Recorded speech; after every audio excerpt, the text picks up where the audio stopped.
샬롬 성도 여러분, 한 주간 잘 지내셨습니까? 지난주에 우리가 집현전 첫 번째 시간으로 에덴 동산의 위치에 대해서 간략하게 살펴보았습니다.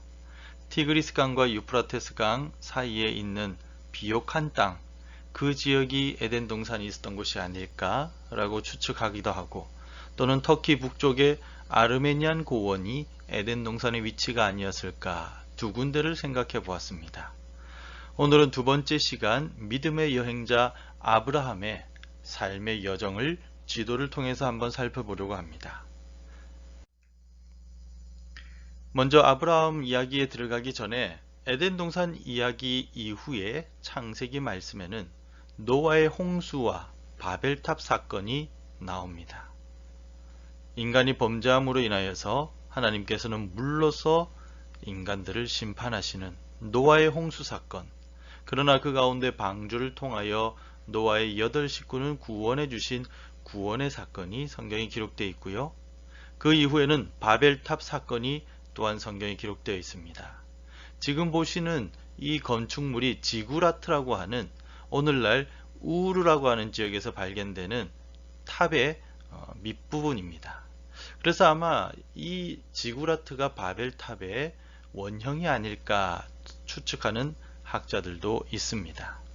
아무튼 이 바벨탑 사건을 통하여서 인간의 언어가 완전히 흩어지게 되죠. 그 이후에 성경에 보면 바로 아브라함에 대한 이야기가 나오게 됩니다. 아브라함의 이야기는 처음에 우르라고 하는 이 지역에서 시작됩니다. 그리고 하란을 거치게 되고 가나안 땅으로 들어와서 세겜과 부엘셰바를 거치고 그리고 그랄 지방을 거쳤다가 애굽의 소안 또는 멤피스 지역을 갔다가 마지막으로 네게부 부엘셰바까지 오게 됩니다. 그리고 그 위에 있는 헤브론의 막벨라 굴에 사라와 아브라함이 장사 지내게 되죠. 그 내용들 가운데 오늘은 제일 먼저 아브라함의 여정 가운데 아브라함이 살았던 곳 우르라고 하는 곳을 먼저 생각해 보려고 합니다. 창세기 12장 1절에서 3절 말씀에 보면 하나님께서는 갈대아 지역의 우르라고 하는 곳에 살고 있던 아브라함에게 나타나셔서 약속을 해 주십니다. 아브라함이 하나님을 찾았던 것도 아니고 하나님께서 일방적으로 아브라함에게 나타나셔서 약속하신 것이죠. 그 약속의 내용은 땅과 자손과 축복에 대한 내용이었습니다. 지도를 보면 우르라고 하는 곳은 이 지역에 있습니다. 이 지역은 지난주에 보았던 에덴 동산이 있었던 위치와 비슷합니다. 갈대아의 우르는 밤하늘의 달인 시인이라고 하는 달신을 섬기는 도시였습니다. 그리고 당시에 여러 점토판들이 많이 발견이 되고 고대 국가인 수메르의 수도였던 것으로 알려져 있습니다. 그리고 앞서서 보았던 지구라트 같은 건축물이 발견되는 곳이 이곳입니다. 이 우르 주변에는 티그리스 강과 유프라테스 강이 흐르고 있고 그래서 아마 에덴 동산이 있었을지도 모르는 위치가 우르 지역이 아니었는가 생각하는 학자들도 있습니다. 이 지역은 문명의 4대 발상지 중 하나인 메소포타미아 문명이 있었던 곳입니다. 이처럼 문화와 사회가 발달된 곳에 살았던 사람이 아브라함이었다는 것이죠. 아브라함 아버지인 데라는 우상을 만드는 사람으로 알려져 있었는데 하나님과 전혀 상관없는 그러한 아브라함에게 하나님께서는 갑자기 나타나셔서 떠나라고 하십니다. 아브라함은 하나님이 누군지도 몰랐을 터인데 하나님께서 명령하시는 대로 떠나게 되죠. 하나님께서 말씀하시는 창세기 12장 1절의 마지막 부분에 보면 엘 하아레츠 아쉘 아르에하라고 하는 구절이 나옵니다. 이 말은 내가 너에게 보여줄 그 땅으로 라는 뜻입니다. 하나님께서는 아직까지 아브라함에게 아무것도 보여주시지 아니하셨습니다. 앞으로 보여줄 그 땅으로 가라는 것이죠. 아브라함의 믿음은 여기서부터 시작됩니다. 아브라함은 하나님이 누군지도 몰랐고 어디로 가라고 하는지 어디를 보여주실지도 모르는 상황이었습니다. 그런데 하나님의 말씀 하나만 붙들고 믿음의 여행을 시작했다는 것입니다. 대단하지 않습니까? 하나님의 말씀만 듣고 아브라함은 가족들과 함께 하란으로 가게 됩니다. 하란이 바로 북부 이 지역입니다. 이 하란에 잠시 머물렀던 아브라함은 아버지 데라가 죽고 나서 하란에서 가나안 땅으로 내려오기 시작합니다. 세겜과 베델을 거쳐서 남쪽 네게부 지역까지 아브라함이 내려오게 되는 것이죠. 가나안 땅에 머물렀던 아브라함은 기근으로 인하여 애굽 땅으로 내려가게 됩니다. 애굽 땅에서 아내 사라를 빼앗길 뻔하였다가 다시 가나안 땅 베델 근처로 오게 되죠. 이 베델 근처에서 아브라함의 양떼와 롯의 양떼가 너무 많아서 목초지 때문에 서로 헤어지게 되는데 롯은 목초지를 찾아서 소돔과 고모라 지역으로 내려가게 되고 아브라함은 베델 지역에 그대로 머무르게 됩니다. 그러다가 남쪽으로 내려와서 헤브론 근처에 있는 마물의 상수리 나무 근처에서 여호와의 이름을 부르기도 합니다.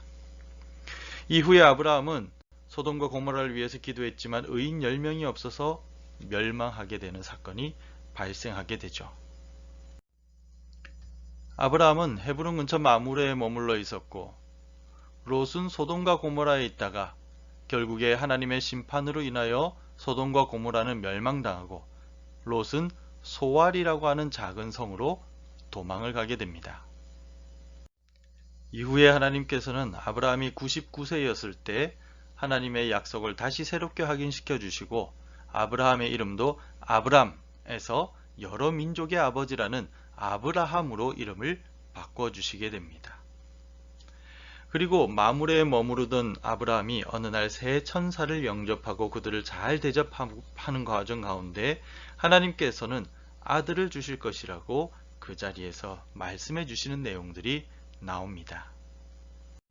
그리고 아브라함의 일생 가운데 가장 힘들고도 또한 대단했던 사건이라 하면 바로 창세기 22장에 아들 이삭을 하나님께 바치는 장면입니다. 아브라함이 하나님의 말씀에 절대적으로 순종하였고 이 모습을 보시며 하나님께서는 아브라함에게 주신 약속을 재확인하셨습니다. 아들 이삭을 낳은 후에 아브라함은 남쪽인 부엘셰바에 머물러 있었습니다. 하나님께서 말씀하신 대로 아브라함은 부엘셰바에서 아들 이삭을 바치기 위해서 모리아 산까지 3일 길을 걸어가게 됩니다. 모리아 산은 오늘날 예루살렘의 성전산이 있는 곳이고 아라우나의 타작마당이 있었던 곳이고 솔로몬 성전이 세워졌던 곳이죠. 이곳에서 아들 이삭을 바치려고 하였으나 하나님께서는 순양을 미리 준비하셔서 이삭 대신 바치게 하심으로써 여호와 이레 여호와께서 준비하셨다라고 하는 축복을 본 곳이 모리아산입니다. 그리고 아브라함의 의로움을 인정해 주시고 하나님께서는 다시 복을 약속해 주시는 장면이 모리아산에서 일어났던 사건입니다. 그 이후에 아브라함의 아내 사라가 죽게 되고 헷 족속에게서 헤브론의 막벨라굴을 사서 사라를 장사 지내게 됩니다. 아브라함도 175세에 결국 나이가 많아 죽게 되고 아들 이삭은 어머니 사라의 무덤이 있는 막벨라굴에 아버지 아브라함까지도 함께 장사 지내므로 첫 번째 족장 아브라함의 믿음의 여정이 끝나게 됩니다. 아브라함의 인생길은 한마디로 믿음을 따라가는 길 위의 인생이었습니다. 한 곳에 오래 정착하지 못하였고 막벨라굴을 제외하고는 가나안 땅에서 땅을 전혀 소유하지도 못하였습니다. 하지만 하나님께서 주신 땅과 후손에 대한 약속을 믿으며 100년 동안이나 가나안 땅 이곳저곳을 떠돌며 살았던 사람이 아브라함입니다. 우리의 삶의 여정도 명확한 방향이 정해지지 않았다 할 수 있습니다. 그러나 하나님의 약속이 있다면 그 약속을 믿고 아브라함처럼 명령하시는 대로 따라 순종하며 떠나면 됩니다. 그 믿음의 여정이 힘든 여정일 수도 있지만 믿음이 있다면 하나님께서는 분명히 약속을 이루어 주실 것입니다. 우리 때가 아니더라도 우리 후손의 때에 반드시 약속을 지키시고 축복해 주실 것입니다. 다음 시간에는 이삭과 야곱의 인생을 통해서 지편전 3번째 시간을 가지도록 하겠습니다.